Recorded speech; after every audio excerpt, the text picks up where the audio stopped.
Yeah. Grant Cardone said the best known people, no, the best known product will always beat the best product. The best known. Oh, yeah. So essentially, from $0 to $100,000 per month, like with that money, you kind of set, right? And that's 90% is marketing.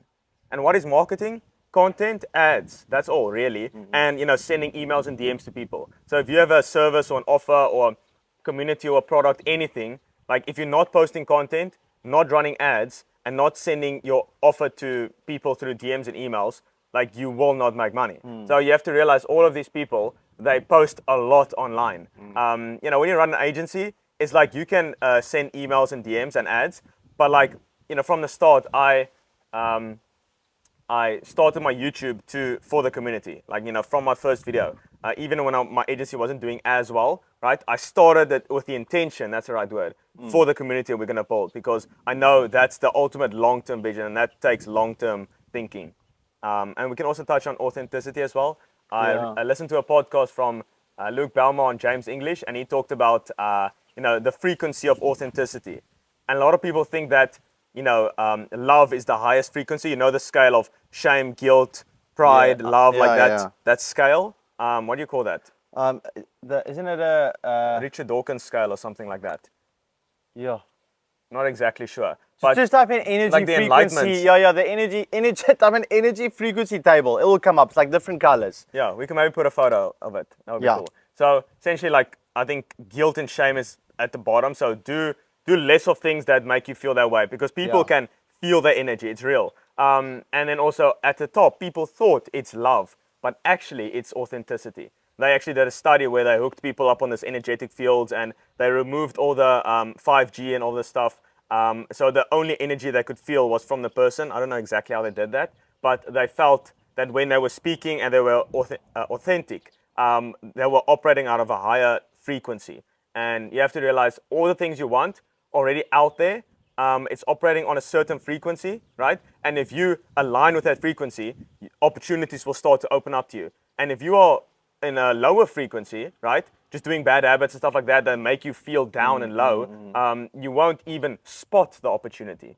That's the thing. You won't even see it. Like, reality is subjective completely. Like a super successful guy, they see the world completely differently. Yeah. Even though it's like the same thing, they see an opportunity where you see a problem. So because they operate on a different frequency. Yeah. That's real. Like, people think, oh, this stuff is woo-woo.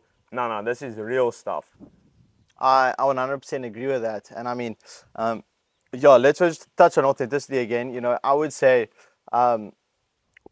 if I were to analyze all the people that I consume content from or learn from, and some of my mentors, I don't necessarily think that the product that they are delivering is that crazy, and some of them, the products aren't even really that Because good. product is also subjective. But yeah, that's also true.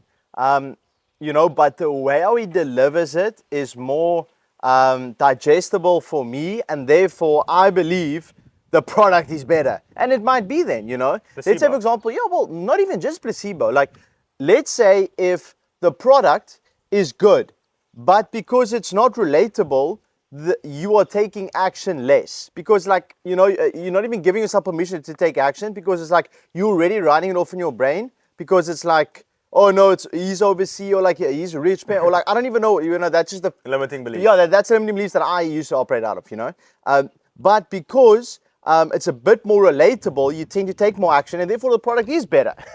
Because I mean, if you take the product, and a good product equals, or how would you even judge a good product? It's probably a good product is the one that gives you better results. I would say good and bad is subjective compared to the marketplace. So, if you can have let's say a 6 out of 10 product, right? 6 out of 10, let's just say subjectively or objectively, it's a 6 out of 10, right? But everyone in the marketplace is a 3 out of 10. Your product is amazing. Yeah. Because you can only, see things through comparison, right?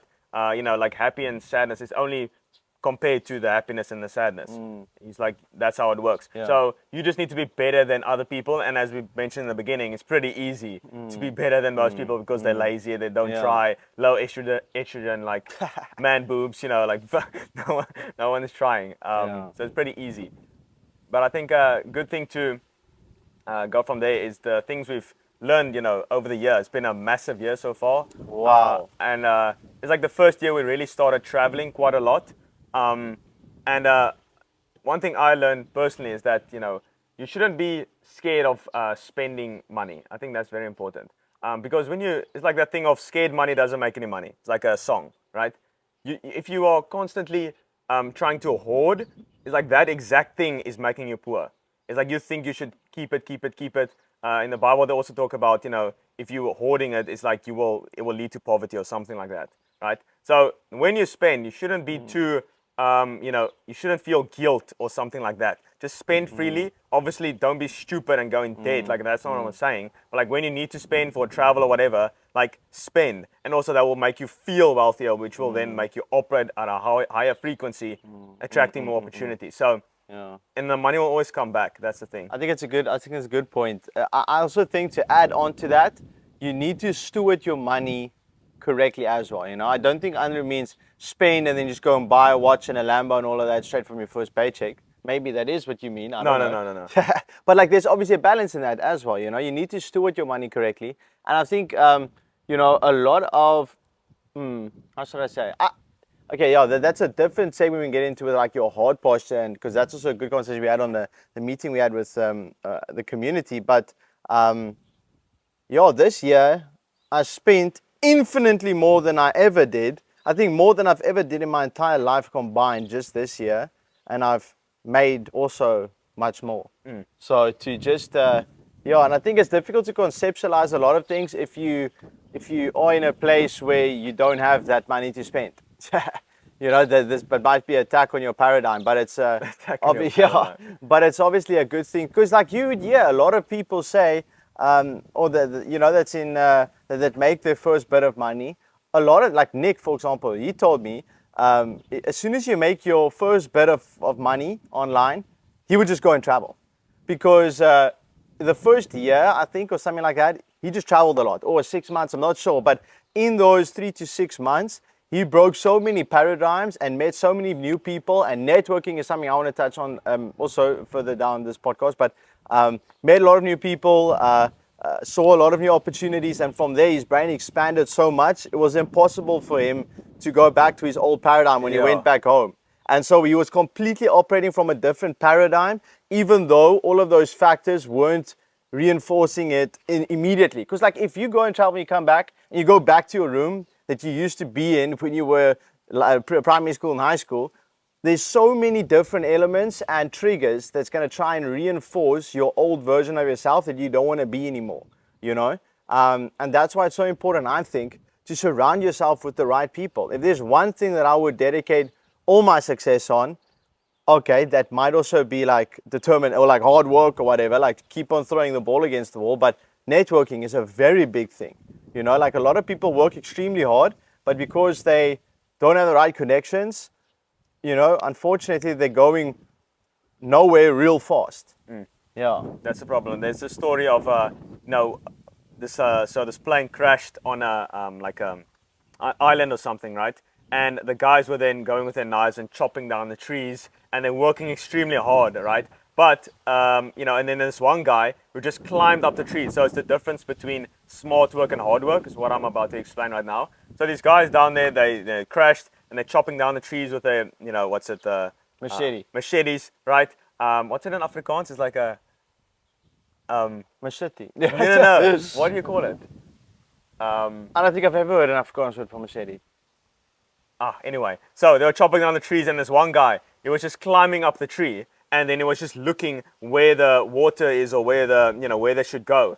And then the guys downstairs, or like not downstairs, but at the bottom, working extremely hard. But he was working smart, and he was like, guys, you're working hard, nice job, but like you're going in the wrong direction. That's the thing. With smart work, like you can just look where you need to go, and you can even walk slower, right? But you're going in the right direction. It's much better to go in the right direction, like directionally correct, than fast going nowhere. Yeah, and that's the difference between hard work and smart work. And also what Quentin said about spending money and making more. It's difficult when you're in a 9-to-5 because there's a cap in your income. It's like that you can't, the maximum you can really get if you work hard and prove yourself in the workplace is like a 5% raise, right? But in entrepreneurship, if you make a few key decisions, you can triple your income in 2 months. So that's the thing about smart work and hard work, where I would like to get compensated for the work I do exponentially, not just like by a 5% raise, right? So that's ultimately why I chose entrepreneurship That- as well, yeah. because there's no cap on my Yeah. income.